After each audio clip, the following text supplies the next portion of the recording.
Okay. Okay, group 6 kami. At ngayon interview po natin si ate ng 30 seconds lang. Bilis, tanong niyo na. Ay, ano ba? Tanong niyo na. Ano tatanungin?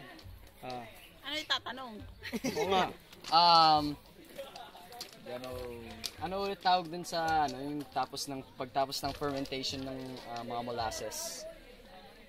Fermented plant juice. Fermented plant juice. Ano yung tawag dun sa, may specific pangalan ba yung fermented plant juice na yun?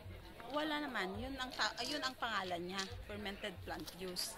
So FPJ. Oo. Okay, sige po.